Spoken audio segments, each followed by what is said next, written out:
तो एक नए वीडियो के साथ पुनः हम उपस्थित हुए हैं और आज का टॉपिक है द्रव्य अर्थात मैटर। तो मैटर कहते किसे हैं,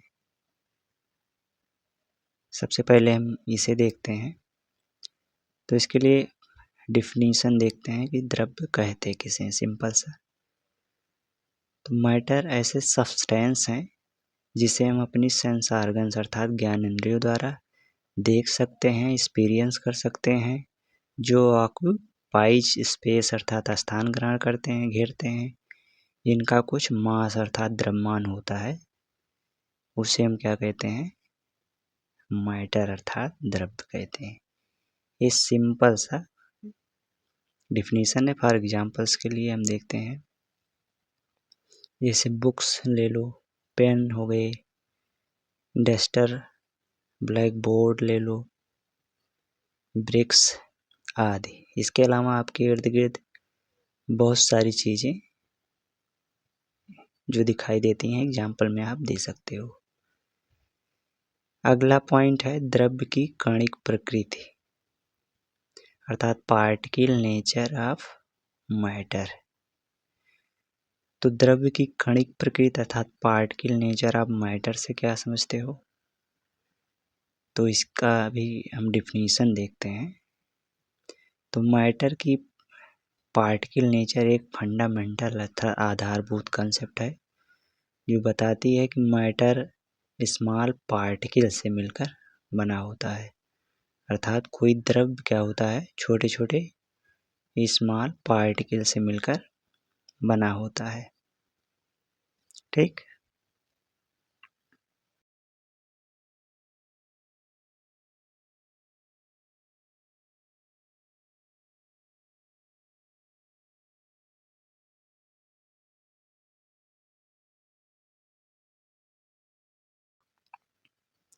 जिन्हें जो छोटे छोटे स्मॉल पार्टिकल होते हैं उन्हें क्या कहते हैं, एटम या मॉलिक्यूल्स कहा जाता है।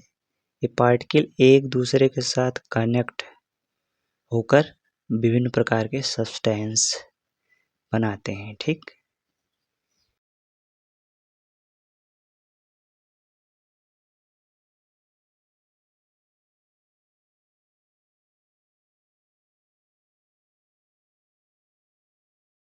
वो द्रव्य की कणिक प्रकृति यही बताती है कि कोई भी द्रव्य हो वो छोटे छोटे स्मॉल पार्टिकल से मिलकर बना होता है।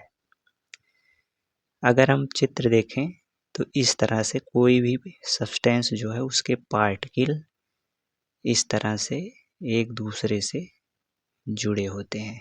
इस तरह से देखिए, ठीक, ये छोटे छोटे पार्टिकल ही मिल करके किसी सब्सटेंस अर्थात पदार्थ का निर्माण करते हैं। ठीक, कुछ इस तरह से।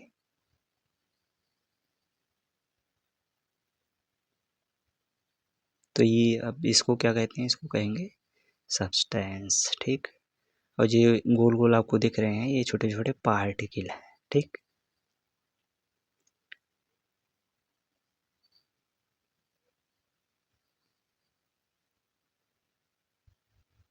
ठीक,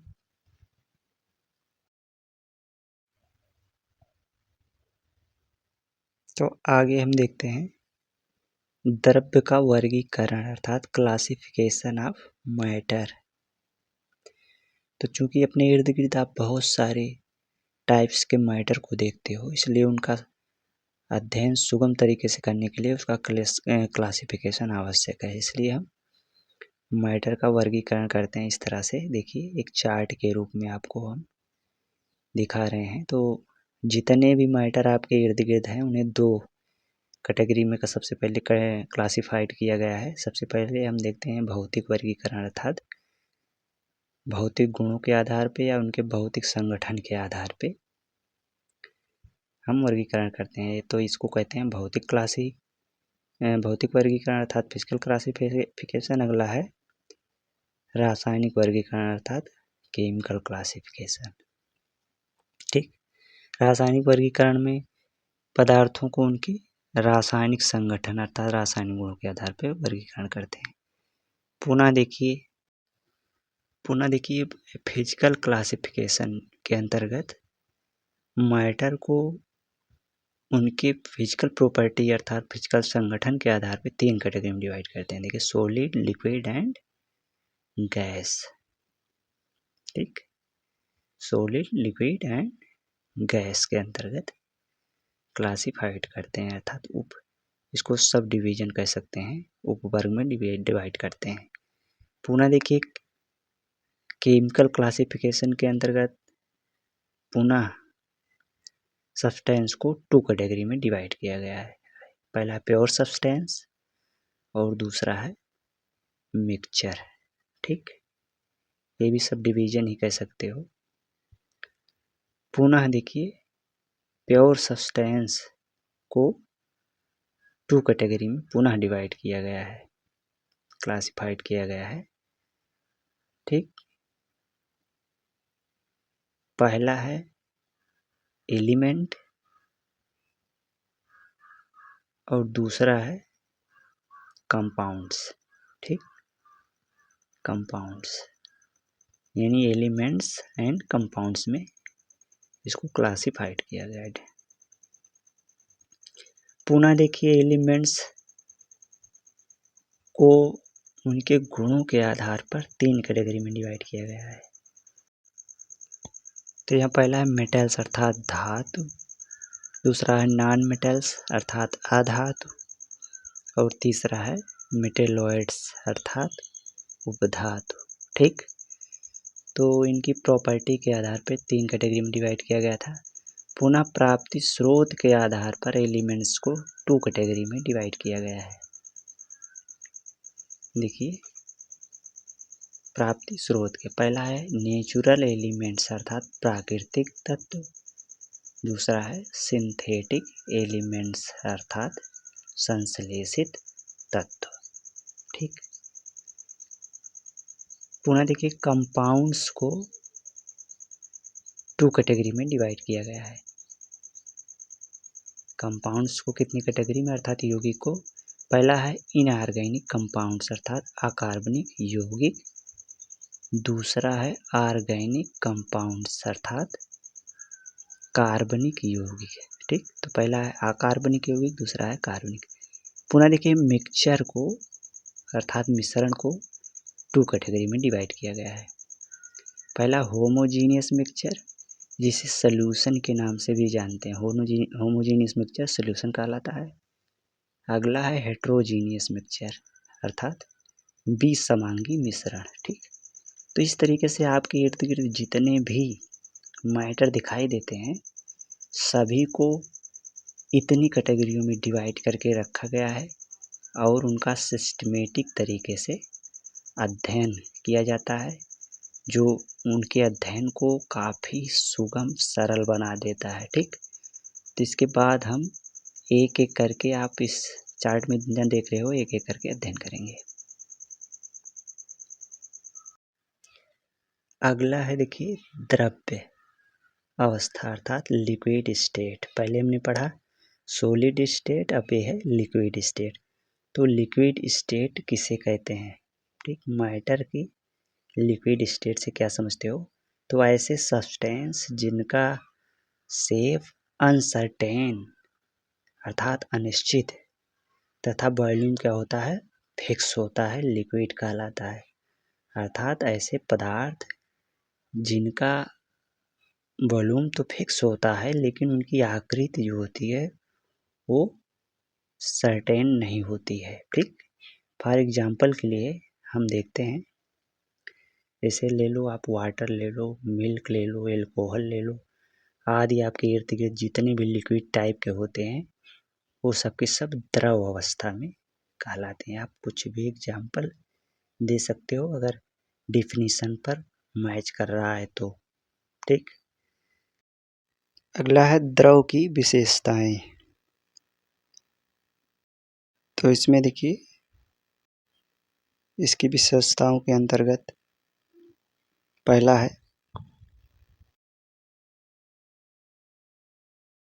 जिसे देखिए इसके पार्टिकल सॉलिड की अपेक्षा दूर दूर होते हैं। इसके पार्टिकल क्या होते हैं?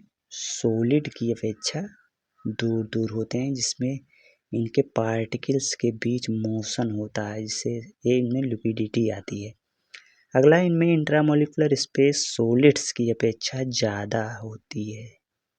इंट्रामोलिकुलर स्पेस मतलब अंतराणविक स्पेस जो होता है सॉलिड की अपेक्षा ज़्यादा होता है, अर्थात इनके कण दूर दूर होते हैं। ठीक। अगला, इनकी डेंसिटी सॉलिड्स की अपेक्षा कम होती है। ठीक। चूँकि इनके कण पार्टिकल जो होते हैं दूर दूर होते हैं, इसलिए इनकी डेंसिटी जो होती है वो सॉलिड की अपेक्षा कम होती है। अगला है, लिक्विड्स के पार्टिकल डिसऑर्गेनाइज्ड होते हैं, अर्थात इनके पार्टिकल जो होते हैं वो नियमित क्रम समूह में नहीं होते हैं, डिसऑर्डर में होते हैं। ठीक। डिसऑर्गेनाइज्ड होते हैं। ठीक। नियमित व्यवस्था नहीं होती है। अगला, इनके पार्टिकल की काइनेटिक एनर्जी सॉलिड की अपेक्षा अधिक होती है, अर्थात इनके कणों की गतिज ऊर्जा, काइनेटिक एनर्जी गतिज ऊर्जा काफ़ी ज़्यादा होती है सॉलिड की अपेक्षा, अर्थात ये गति करते रहते हैं। ठीक। सॉलिड की अपेक्षा ज़्यादा गति करते हैं। यहाँ चित्र में देख सकते हैं, मैं बना रहा हूँ। यहाँ देखिए, इनके पार्टिकल एक दूसरे से कनेक्ट नहीं होते हैं, इनके बीच स्पेस पाया जाता है। देखिए आप चित्र में, आप फिगर में आप देख सकते हो, पार्टिकल एक दूसरे से दूर दूर होते हैं। तो मैं इतना दिखा रहा हूँ, और भी ज़्यादा दूर होते हैं, इसीलिए इसमें मोबिलिटी होती है, इसमें जो है द्रव का बहने का गुण पाया जाता है। ठीक। ये ठीक तरलता पाई जाती है इनमें, बहने का गुण जिसको भी हम कह सकते हैं। तो ये है ब्लैंक स्पेस, आप देख रहे हो, इनके पार्टिकल के बीच इस स्पेस को ब्लैंक स्पेस कहते हैं, और ये पूरा जो होता है इसको लिक्विड कहते हैं। ठीक। तो इस तरह से इसको ये लिक्विड का हो गया। ठीक।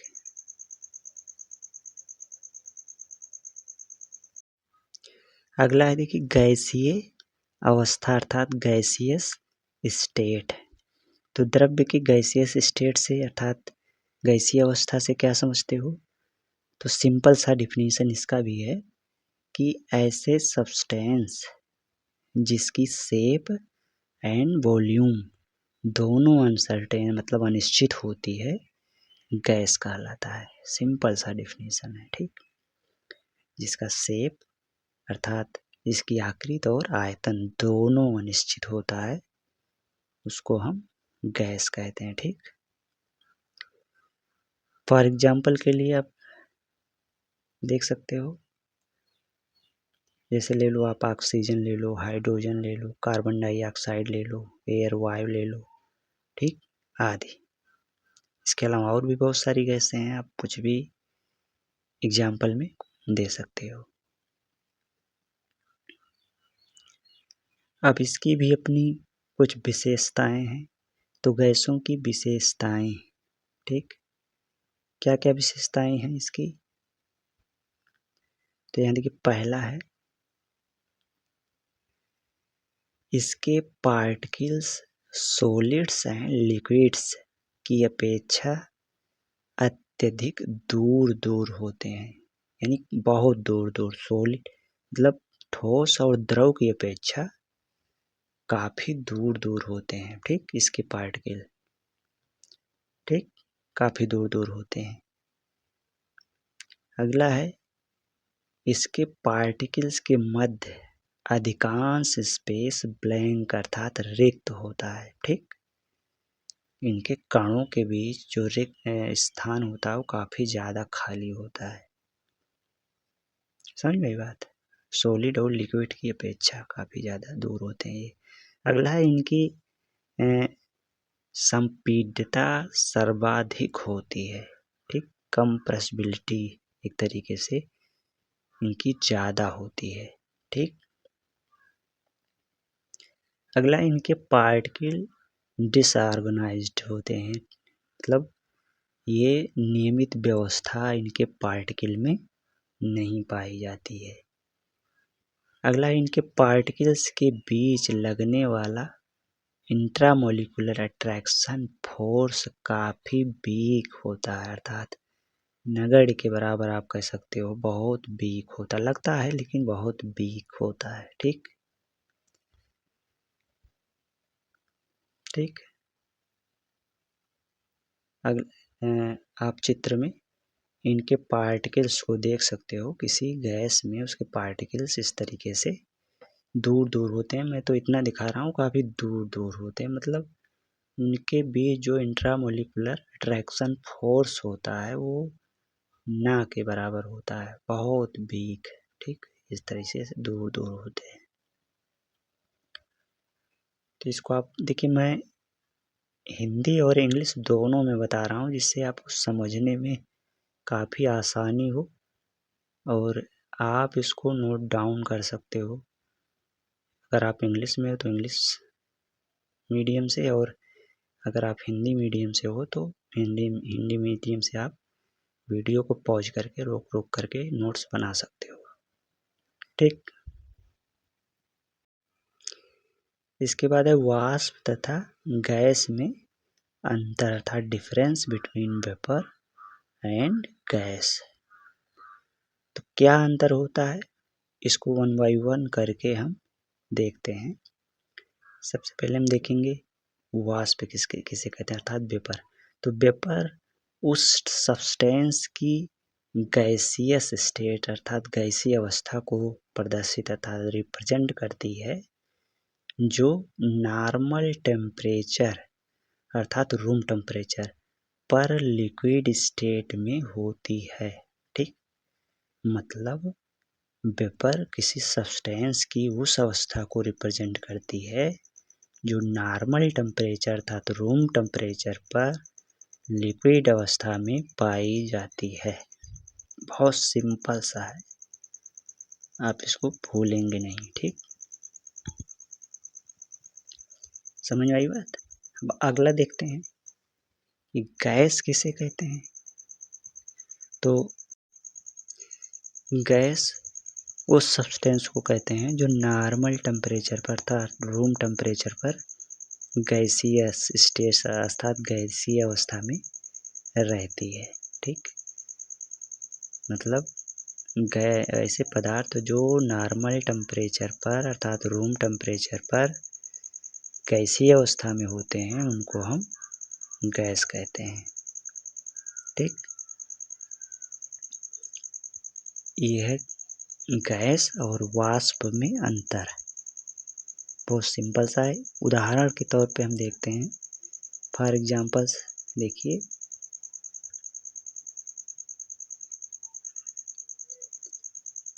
यहाँ देखिए, सबसे पहले हम देखते हैं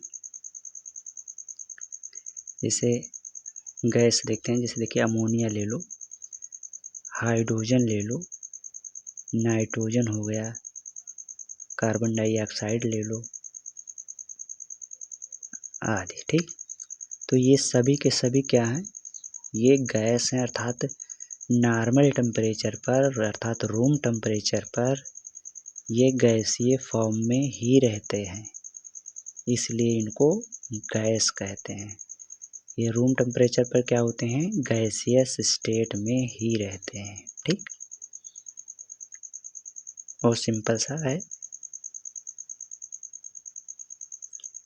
इसके अलावा वेपर किसे कहते हैं, वेपर के उदाहरण जैसे वाटर ले लो, पेट्रोल हो गया, बेंजीन हो गया, अल्कोहल हो गया आदि।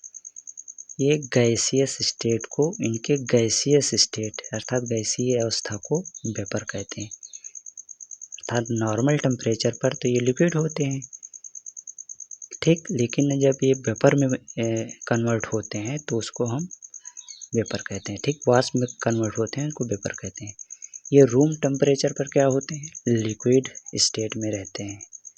ठीक, रूम टेम्परेचर पर लिक्विड स्टेट में होते हैं, लेकिन जब टेम्परेचर थोड़ा हाई कर देते हैं तो इनकी अवस्था चेंज हो जाती है, ये क्या होते हैं, गैस में कन्वर्ट होते हैं, तो उस अवस्था को हम वेपर कहते हैं। ठीक, आगे देखते हैं। अगला है द्रव्य की अवस्थाओं का अंतः परिवर्तन अर्थात inter conversion of the state of matter.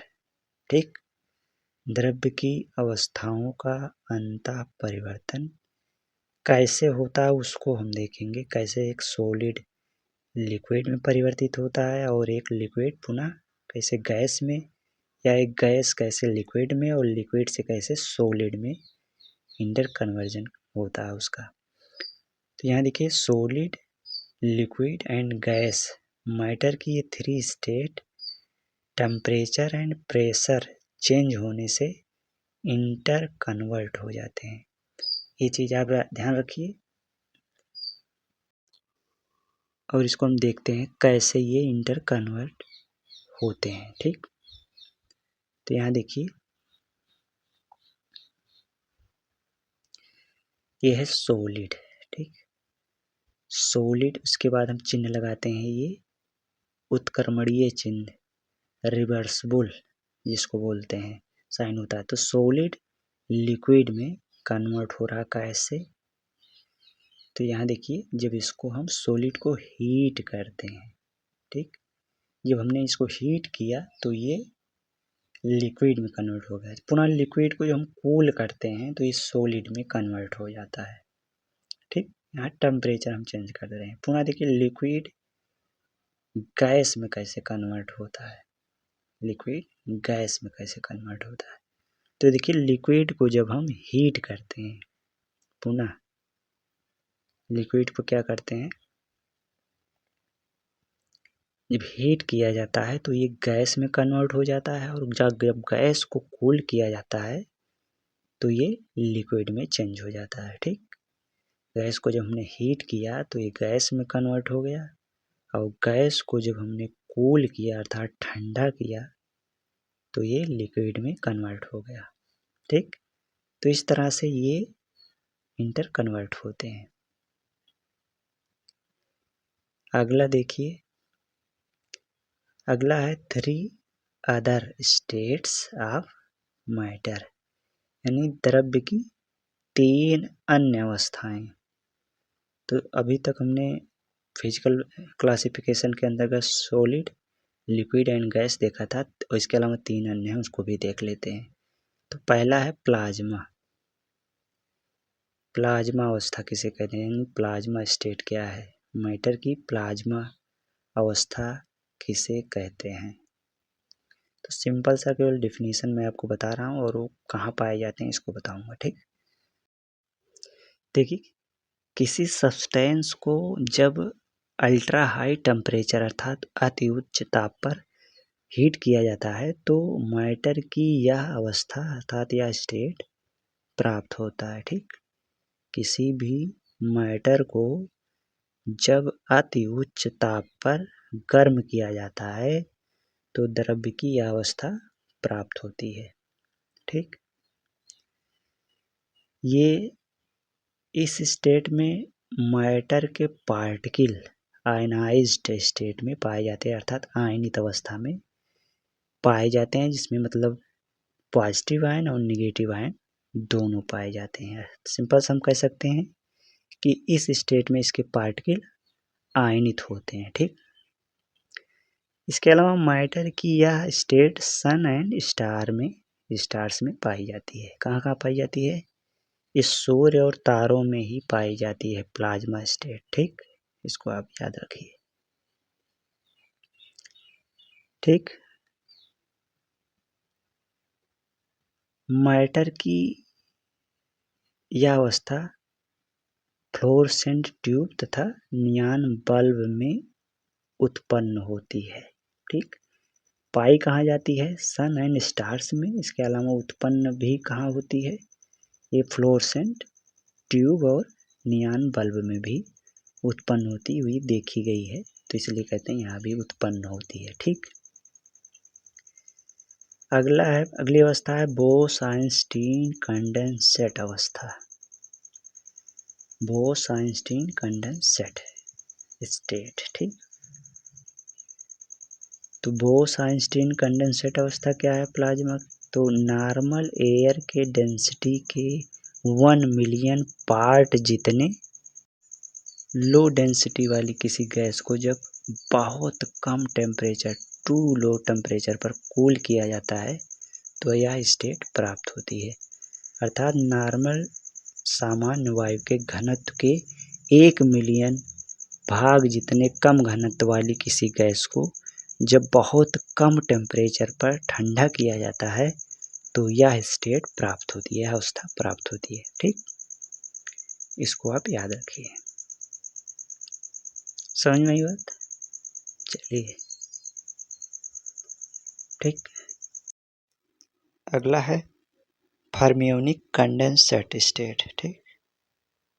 फर्मियोनिक condensate अवस्था किसे कहते हैं, कहाँ पाई जाती है? तो मैटर की यह अवस्था न्यूक्लियर फ्यूजन अर्थात नाभिकीय संलयन अपक्रियाओं में पाई जाती है। तो द्रव की अवस्था जो है, नाभिकीय संलयन अपक्रियाओं में द्रव की जो अवस्था उत्पन्न होती है उसको फर्मियोनिक कंडेंसेट अवस्था कहते हैं। मतलब नाभिकीय संलयन अपक्रियाओं में ही ये देखी गई है।